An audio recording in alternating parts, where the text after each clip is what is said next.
All right, guys, so today we are going to work on our Charles McGee inspired relief sculptures. So you're gonna have a black piece of paper and a white piece of paper. We're gonna start off with the black piece of paper, which is gonna be our base. So the first thing you need to do is fold it in half like this. We don't really want to go long way. You don't want a big, long, skinny rectangle. You want to go this way. So match up your edges really well, and then run your finger along here and make a nice crease. After that, we're going to take our glue and we are going to uncap it.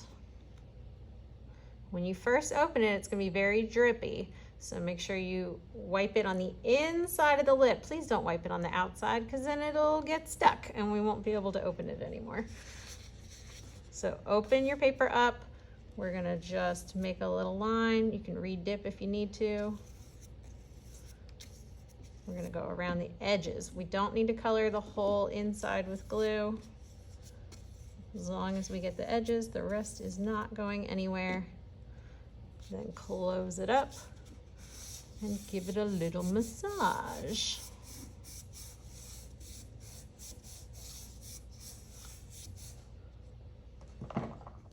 Before you get started, we are going to write our name and teacher code on the back. So I'm going to write Miss Barnett.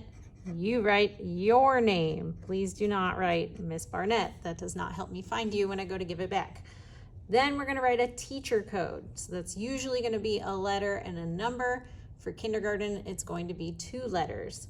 So for example, if you are in Miss Acosta's 5th grade class, it's going to be A5. A for Acosta, 5 for 5th grade. Actually, kindergarten, I have 2 R's. So you're going to need possibly up to 3 letters, but we will get there. So to start out, I want a couple of longer pieces to work with. So I'm just gonna take a wavy line and I'm gonna go along the long side, just like that. And then I want another one, but I want them to kind of come to a point. So I'm gonna start at this point right here. And I'm gonna make another long one like that. After I've got my 2 long pieces done, then I'm gonna start working in this direction. So you want them kind of small because altogether we want at least, I would say 8 pieces. We want to have at least 8 pieces. You can shape them however you want, but I would keep them kind of small. So that way you get at least 8 pieces.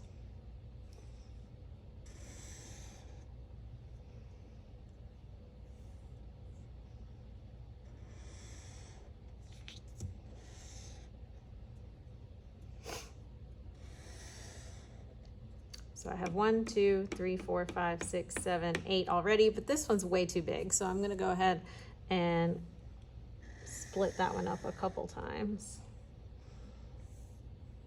Maybe one more. There we go. Okay, the next thing we're gonna do is start working on our patterns. I've given each table a couple of examples, well, a lot of examples of patterns. We have some low contrast patterns, so that means that there's a lot of white showing and just a little bit of black in your pattern. And then on the other example, we have some high contrast patterns. So there's just as much black on the square or the rectangle or whatever this is as there is white. So these are just inspiration. If you want to do something besides these patterns, you are welcome to do that. But I do recommend getting a mixture of low contrast and high contrast patterns in there. Now we're going to take our pattern inspiration and just start filling it in. So I'm going to take inspiration from this wavy looking one, and I'm just going to pick a spot, start making my patterns.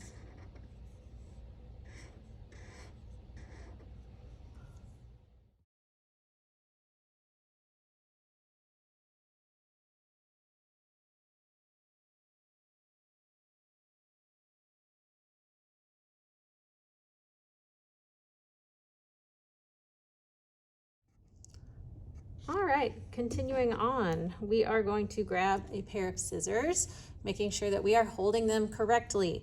There is a small, let me get you an easy way to see this. There we go. A small hole and a large hole. Your thumb goes in the small hole. Your other fingers, as many as you are comfortable fitting in there. Some people may only be able to fit 2, 3. I have small fingers, so I can fit all 4 if I really want to, but I usually don't, in the other hole. This should always face away from you, and your thumb should always be on top. We don't cut like this. We don't cut like this. You know, I don't know. I see people do all kinds of weird stuff. So keep it away from you. You can basically glue your elbow to your side, making sure that it stays away, and your other hand will do all of the work turning the paper. So we're going to start on our line, and we're going to cut, open, close, open, close. Notice that I don't ever close it all the way because that makes for a jagged cut. We want a nice smooth cut. So I'm going to keep the paper pushed way back into the scissors, cut slow, and then before I get to the end, I'm going to open, and as I open, I push this to the back of the scissors. Cut, cut, cut. Okay, so for 5th grade, hopefully y'all know how to do this, but for my young ones, some of them, this is their first time cutting. So we're gonna get a little bit of practice here, trying to cut on these lines.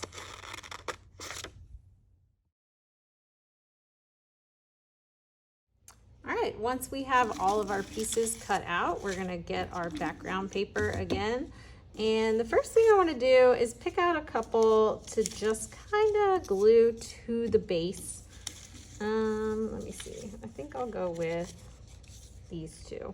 I like it where they kind of hang off the edge a little bit. Like we don't really want them all the way in here. So feel free just a little bit to hang over the edge. So we're going to grab our glue. Again, wipe it on the inside. Flip this over and just go ahead and hit those edges. And we're going to glue that down. Put on the inside of the lip. If you need to dip again, that's fine. Just want to point out how much glue I'm using here. There's nothing sticking off. There's no glue mountains, okay? We just need to wipe it so that it's nice and flat, okay? Whoops, I guess, yep, that'll work. Perfect.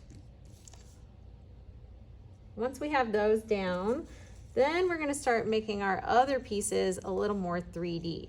So to do that, you're going to take your piece, flip it over, and then fold a piece in. It doesn't have to be very big.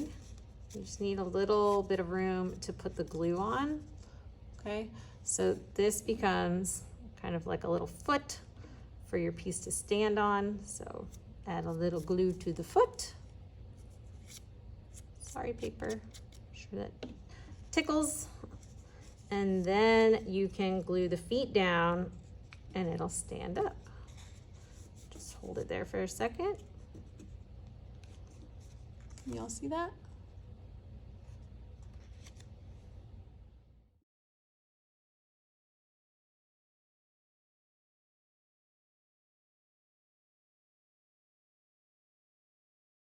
Okay.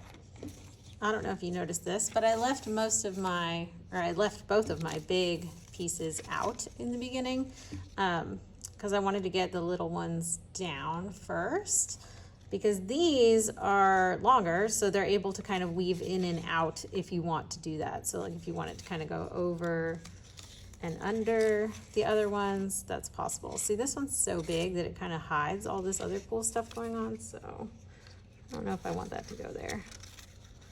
I might bring it through here. If you find that your big ones are too big, I mean, you can always trim a piece of it off if you need to, or just leave one off entirely if you think it's done. That's up to you. I like that though. So I don't know, I showed you the other way earlier of bending the little feet back under. I found throughout the process that I like bending it the other way better, because then I still see the pattern where it's glued instead of hiding it up underneath, but either way works just fine. You might have also seen in the time lapse that I was fighting with this one forever because it just did not want to bend the way that I wanted it to bend. So I had to get patient and sit and hold it for about probably 20 to 30 seconds before it would finally stay where I wanted it to stay. So patience is key. All right, I got one more piece. Where do you want to live? I might make this one come all the way up and attach on top of this piece and then come down. Yeah, I like that. Sometimes you think it's going to do one thing and then you glue it down and it does something else. That's okay.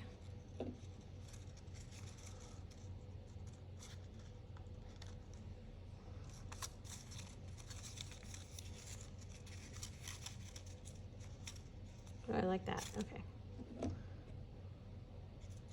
Can we get it to do that though?